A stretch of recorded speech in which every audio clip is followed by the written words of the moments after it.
Super 8-এ মরণবাচন ম্যাচে West ইন্ডিজের বিরুদ্ধে খেলতে নামছে ভারত। নিউজরুমে চলে যাব সরাসরি। এই মুহূর্তে আমাদের সঙ্গে রূপালী রয়েছে, আমাদের সহকর্মী। রূপালী, যেমনটা আমরা জানতে পারছি যে ইতিমধ্যেই ভারতবর্ষ কিন্তু টস জিতে নিয়েছে এবং তারা বোলিং এর সিদ্ধান্ত নিয়েছে এবং ইডেন গার্ডেন্সের এই যে আমরা জানি যে পিচ যথেষ্ট ভালো, যথেষ্ট তাৎপর্যপূর্ণ স্পিনিং এর জন্য। অর্থাৎ এবার ভারতবর্ষ যদি ভালো বোলিং করে সেক্ষেত্রে দাঁড়িয়ে ওয়েস্ট ইন্ডিজ কতটা টার্গেট ধরে দিতে পারে এবং পরবর্তীতে ভারতবর্ষের রান ব্যাটিং কিরকম হয় সেদিকে কিন্তু তাকিয়ে সকলে।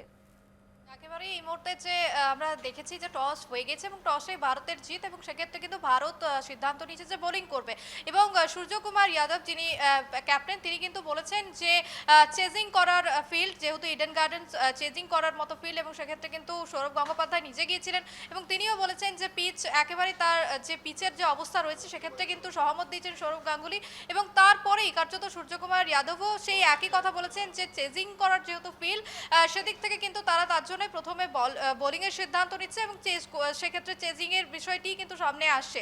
অন্যদিকে একেবারে আরো একটি যে কথা বলা যায় যে যত রাত বাড়বে সেক্ষেত্রে কিন্তু কুয়াশার সম্ভাবনা রয়েছে এবং সেক্ষেত্রে কতটা এই যে ম্যাচ পুরো বিষয়টি ভারতবর্ষের দিকে যাবে সেই নিয়েও কিন্তু একাধিক প্রশ্ন উঠছে এবং অন্যদিকে যে বলা যায় যে ভারতের যে মূল দক্ষতা রয়েছে সেটি হচ্ছে যে তাদের বোলার যে নেট বোলার, সেক্ষেত্রে কিন্তু একেবারেই অস্ত্র বলা যেতে পারে যে অর্শদীপ সিং, বরুণ চক্রবর্তী এবং কুলদীপ যাদব, এই তিনজন কিন্তু আছে নেট বোলার এবং সেই নিয়েও কিন্তু একেবারেই যে ওয়েস্ট ইন্ডিজের টিম তারাও কিন্তু সকাল থেকে এই নেট বোলারদের বিষয়ে কিন্তু অনুশীলন চালিয়ে যাচ্ছিল, অর্থাৎ তাদের মাথায় বিষয়টি রয়েছে। অন্যদিকে আমরা যদি ওয়েস্ট ইন্ডিজ অবশ্যই তাদের কিন্তু ব্যাটিং যে বিষয়টি রয়েছে, তাদের যে ব্যাটাররা রয়েছে তারাও একেবারে দক্ষ এবং সেক্ষেত্রে নাম অবশ্যই থাকছে হেটমেয়ার, সাই হোপ এবং সেডেন রাদারফোর্ড।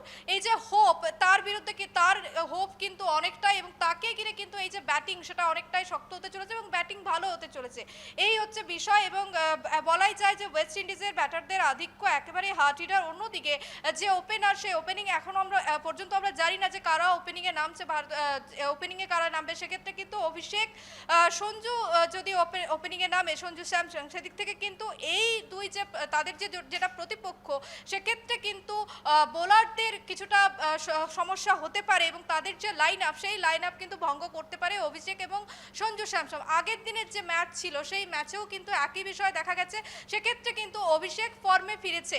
এতদিন যে অভিষেকের একেবারেই অভিষেক হচ্ছিল না মাঠের মধ্যে, সেই ক্ষেত্রে কিন্তু অভিষেক ফর্মে ফিরেছে এবং অভিষেক এবং সঞ্জু স্যামসংয়ের যদি জুটি প্রথমে ওপেনারের হিসেবে নামে সেক্ষেত্রে কিন্তু বোলারদের লাইনস আপ ধ্বংস হতে পারে, এটাই এখনো পর্যন্ত যে বলা যাচ্ছে। এবং অন্যদিকে একেবারেই বলা যায় যে এই ম্যাচ ঘিরে কিন্তু প্রত্যাশা অনেকটা এবং ইডেন গার্ডেন্সে আমরা সকাল থেকেই দেখছি উদ্দীপনা, উচ্ছ্বাস, কারণ একেবারেই যে ভারতের এই ম্যাচ অনেকটাই ইম্পর্টেন্স রয়েছে এই ম্যাচের, কারণ এই ম্যাচ যদি জেতে সেক্ষেত্রে কিন্তু সেমিফাইনালে ভারতের টিকিট ফাইনাল।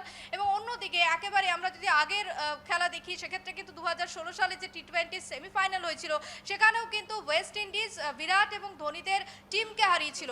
এবার একেবারে যে পাশা উল্টাতে চলেছে কিনা সেই নিয়েও কিন্তু দ্বন্দ্ব রয়েছে, সেক্ষেত্রে সূর্যকুমার যাদব এবং তিলকের টিম বলা যায় যে পাশা উল্টাতে চলেছে এবং ভারত একেবারে ভারতবাসী এবং গোটা বিশ্ব এই যে ক্রিকেটের নন্দনকানন ইডেন গার্ডেন্স, সেখানে কার্যত ভারতের সূর্যোদয় দেখতে মরিয়া গোটা দেশবাসী।